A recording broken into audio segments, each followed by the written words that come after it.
Hello everyone. आज हम बात करेंगे clinical sign and symptoms of pellagra और नायसिन डेफिशिएंसी सिम्टम्स। नायसिन का दूसरा नाम है विटामिन बी थ्री। ये बी कॉम्प्लेक्स विटामिन का एक सदस्य है और नायसिन की कमी से पेलेग्रा रोग हो जाता है। और राजस्थान में भी पेलेग्रा रोग बहुत अधिक देखा जाता है, जहाँ पे मक्का एज ए स्टेपल डाइट के रूप में इस्तेमाल किया जाता है।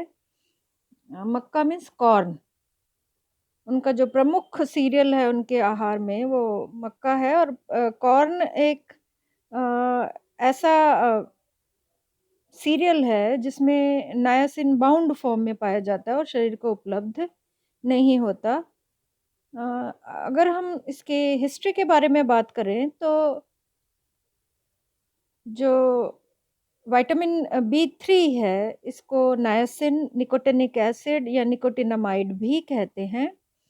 और इसे कश्मीर फंक ने 1937 में खोजा था। और वो पॉलिश बायोकेमिस्ट थे जिन्होंने विटामिन बी थ्री को एक्सीडेंटली आइसोलेटेड किया था। इसे प्रारंभ में पेलेग्रा प्रिवेंटिंग फैक्टर्स कहा जाता था, बाद में इसे नायसिन नाम दिया गया। फंक की रिसर्च को उतनी अधिक मान्यता नहीं मिली थी जब तक कि जोसेफ गोल्डबर्गर ने vitamin B three deficient diets को मिसिसिपी इनमेट्स में खोजा या उस पे रिसर्च की। उसके पश्चात जो फंक की रिसर्च है उसे बहुत अधिक रिकॉग्निशन मिला। इसके पश्चात पेलेग्रा के ट्रीटमेंट के लिए विटामिन थ्री का इस्तेमाल किया जाने लगा। अगर हम इसके सिम्टम्स देखें, इसकी डेफिशिएंसी के सिम्टम्स, तो विशेष रूप से इसमें त्वचा प्रभावित होती है, जीआईटी प्रभावित होती है, गैस्ट्रोइंटेस्टाइनल ट्रैक्ट, और ब्रेन प्रभावित होता है। तो जो पेलेग्रा है उसे 3D डिजीज भी कहते हैं। 3D disease.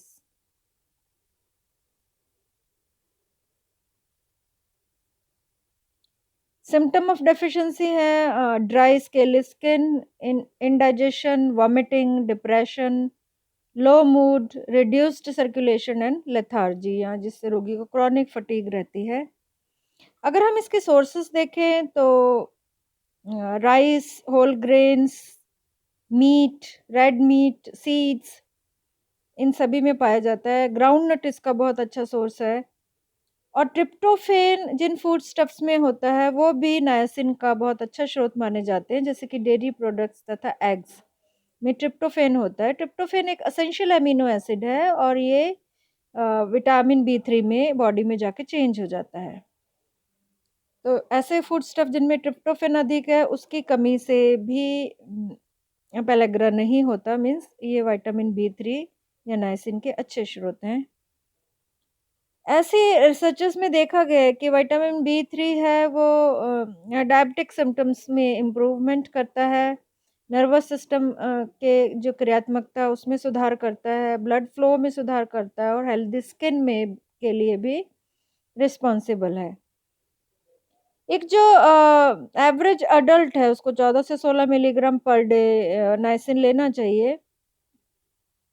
प्रेगनेंसी में अधिक मात्रा में लेना चाहिए, लगभग 18 मिलीग्राम, और ब्रेस्ट फीडिंग के समय या लैक्टेशन के समय ये 17 मिलीग्राम लेना चाहिए। ये इक्वेशन है सिंपल सी और बहुत कॉमन क्वेश्चन है, कॉम्पिटिटिव एग्जाम्स में आता है कि कितनी अमाउंट बराबर है नायसिन के। तो 60 मिलीग्राम ट्रिप्टोफेन 1 मिलीग्राम नायसिन में चेंज हो जाता है। इन दोनों ये इक्वल है, 60 milligram tryptophan is equal to 1 milligram niacin. इसके अलावा ये जितने भी बी कॉम्प्लेक्स विटामिन्स हैं वो इकट्ठा मिलके कार्य करते हैं शरीर की विभिन्न मांसपेशियों को, त्वचा को, ब्रेन फंक्शंस को, ब्लड सर्कुलेशन को इकट्ठा मिलके नियंत्रित करते हैं। इसके अलावा जितने भी बी कॉम्प्लेक्सेस हैं वो कोएंजाइम्स की तरह काम करते हैं और B3 भी जो नायसिन है इसका कोएंजाइम है NAD और NADP, NAD and NADP, nicotine adenine dinucleotide and nicotine adenine dinucleotide phosphate, ये 2 इसके कोएंजाइम हैं जो कि कार्बोहाइड्रेट मेटाबॉलिज्म, प्रोटीन मेटाबॉलिज्म और फैट मेटाबॉलिज्म में विशेष भूमिका निभाते हैं, लेकिन स्पेशली कार्बोहाइड्रेट मेटाबॉलिज्म में ये सबसे महत्वपूर्ण कोएंजाइम है जो कि हाई एनर्जी प्रोड्यूस करते हैं। मीन्स एक NAD टूटता है तो 3 ATPs बनती हैं। इसके अलावा अगर विटामिन B3 पर्याप्त मात्रा में लिया जाए तो ये कॉग्निटिव हेल्थ को में भी सुधार करता है। ऐसे रिसर्चेस में देखा गया है कि जो better mental clarity, cognitive health के लिए ये रिस्पॉन्सिबल है, और अगर ये हम पर्याप्त मात्रा में आहार में लेते हैं तो अल्जाइमर डिजीज़ होने की संभावनाएं कम होती हैं। यहाँ अल्जाइमर पेशेंट्स में ये देखा गया है कि उनकी डाइट में B3 की कमी होती है। इसके अलावा ये हार्ट हेल्थ के साथ भी एसोसिएटेड है। ऐसा माना गया है कि ये कोलेस्ट्रॉल लेवल को कम करता है, और इसके अलावा ये जो स्ट्रोक की जो संभावनाएं हैं वो 26% कम कर देता है। तो ये बहुत इम्पोर्टेंट विटामिन है, और इसकी कमी से पेलेग्रा रोग हो जाता है। हम इसकी सोर्सेस की बात करें तो मोस्ट इम्पॉर्टेंट सोर्सेस में आते हैं mushrooms and groundnuts, milk and eggs में ट्रिप्टोफैन अधिक होता है, फिश, चिकन, पोटैटो, फिग्स बहुत अच्छा स्रोत है इसका, एवोकाडो, टोमेटो, व्हीट जम और whole wheat, whole grains niacin का अच्छा स्रोत है। ये वहीं देखा जाता है जहाँ पे कि अन्य पोषक तत्व, अन्य भोज्य पदार्थ बहुत कम लिए जाते हैं और एक single cereal as a staple diet लिया जाता है। जैसे राजस्थान के कुछ क्षेत्रों में विशेष रूप से भीलवाड़ा और उसके आसपास के क्षेत्रों में सिर्फ मक्का उनकी एक स्टेपल डाइट है, जिसके कारण कि पेलेग्रा वहाँ पे बहुत अधिक प्रेवलेंट है, क्योंकि वो मिल्क एंड मिल्क प्रोडक्ट्स भी कम लेते हैं पॉवर्टी और इग्नोरेंस के कारण। ग्राउंडनट B3 का बहुत अच्छा स्रोत है, और इसमें नायसिन के अलावा manganese, thiamine, phosphorus, vitamin E, magnesium, protein, zinc, calcium, potassium, riboflavin, iron, folate, ये सभी पर्याप्त मात्रा में पाए जाते हैं, लेकिन इसमें फैट की मात्रा भी काफ़ी होती है, और इसलिए हार्ट पेशेंट्स को बहुत अधिक ग्राउंडनट्स का इस्तेमाल नहीं करना चाहिए। अदरवाइज़ इसमें हेल्दी फैट्स होते हैं और बहुत सारे न्यूट्रिएंट्स होते हैं, तो इसको डाइट में शामिल करना चाहिए कुछ मात्रा में, क्योंकि उम, इसके पर 100 ग्राम में 5.57 मिलीग्राम B3 होता है, जो कि RDA का 50% लगभग पूरा करता है।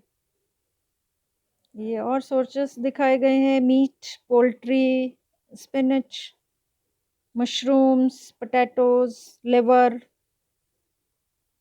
और इसके बेनिफिट्स हैं ये जॉइंट मोबिलिटी को बनाए रखता है, डायबिटीज़ ऑनसेट को रोकता है और हार्ट डिजीज़ेज़ के रिस्क को कम करता है।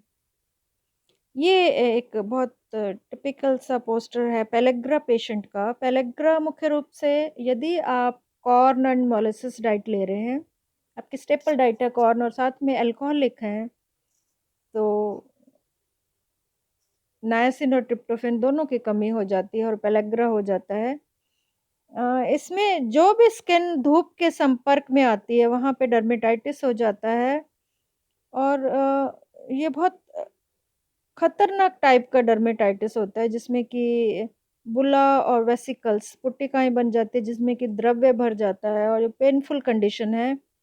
जब इस आगे वाले हाथ और पैरों पे होता है तो इसको कहते हैं ग्लोव एंड स्टॉकिंग लीजन्स दिखाई देते हैं। गले पे जो जो कपड़ों से ढका रहता है वो उस पे ये प्रभाव नहीं होता, लेकिन जो धूप के सन रेज़ के संपर्क में आता है वहाँ पे एक स्पेशल टिपिकल डर्मेटाइटिस हो जाती है। ये फेशियल लीजन्स दिखाई दे रहे हैं, और जो गले पे बनता है ये इसको कैसल्स नेकलेस बोलते हैं। और इसके अलावा मानसिक विकार हो जाते हैं जिसे कहते हैं डिमेंशिया, जो शॉर्ट टर्म मेमोरी है पेशेंट की वो कम हो जाती है। आप हाथ देख सकते हैं, ये पेलेग्रा के सिम्पटम्स साफ दिखाई दे रहे हैं, डर्मेटाइटिस दिखाई दे रही है। ये बहुत सीवियर कंडीशन में पेलेग्रा है। आप देख सकते हैं ये कितनी ज़्यादा स्किन को प्रभावित कर रहा है पेलेग्रा, और ये बहुत टिपिकल सीवियर सिम्पटम है पेलेग्रा का। अगर बेनिफिट्स देखें नॉर्मल कंडीशन में तो हेल्दी स्किन के लिए इम्पॉर्टेंट है, कार्डियोवास्कुलर हेल्थ के लिए इम्पॉर्टेंट है, और इमोशनल हेल्थ के लिए भी ये बहुत इम्पॉर्टेंट है, क्योंकि ये हमारी कॉग्निटिव हेल्थ को बनाए रखता है।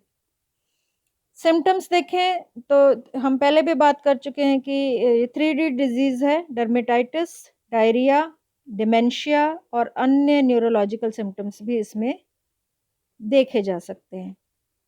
अब हम इसके क्लिनिकल साइन एंड सिम्पटम्स को के बारे में बात करते हैं डिटेल में। पेलेग्रा को 2 वर्ड्स से मिलके बना है पेलेग्रा, पेले स्किन और एग्रा roughness of skin.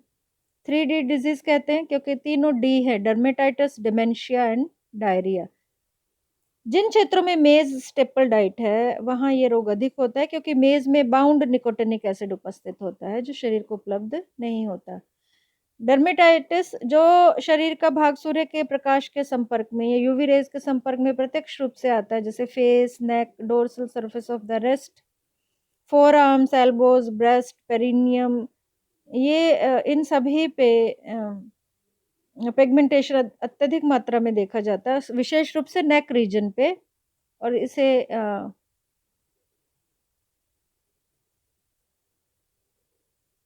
Castle necklace कहते हैं। ये नेक रीजन पे लिखा हुआ है, ये कहलाता है कैसल्स नेकलेस।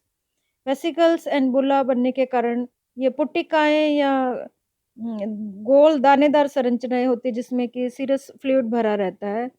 त्वचा अत्यधिक क्षतिग्रस्त हो जाती है, पहले त्वचा लाल हो जाती है, फिर ब्राउन हो जाती है, मोटी हो जाती है, थिकनेस बढ़ जाती है स्किन की, और स्केली हो जाती है। स्केल्स उतरने लगते हैं उसपे, कटी-फटी स्किन हो जाती है।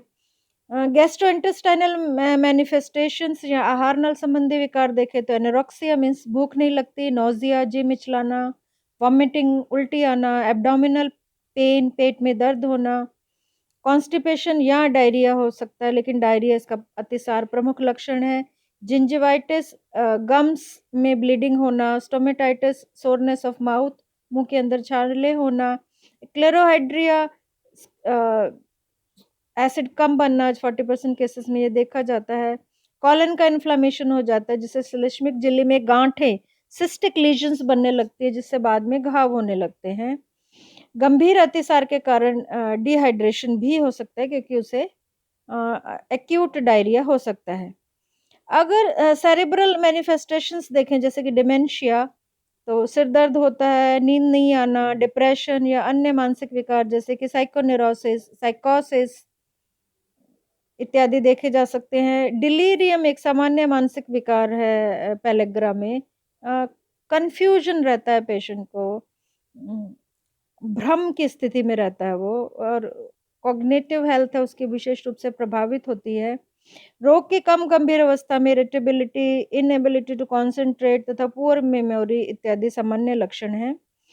एक और मिलेट है, सोरगम, ज्वार, जिसे गिनी कॉर्न भी कहते हैं। वहाँ भी जिनकी स्टेपल डाइट है ज्वार, उनमें भी या सोरगम ईटिंग पॉपुलेशन में भी पेलेग्रा देखा जाता है, क्योंकि ये बहुत इम्पोर्टेंट क्वेश्चन है कि पेलेग्रा इन डिस्क्राइब पेलेग्रा इन सोरगम ईटिंग पॉपुलेशन। नायसिन से एनएडी के परिवर्तन में, जब नायसिन अपने कोएंजाइम में परिवर्तित होता है, इसका कोएंजाइम है एनएडी, निकोटिन एडेनिन डाइन्यूक्लियोटाइड, उस समय क्यूपीआरटी एक रेट लिमिटिंग एंजाइम है, इसकी आवश्यकता होती है, क्यूनोलिनेट फॉस्फोराइबोसाइल ट्रांसफरेज। जब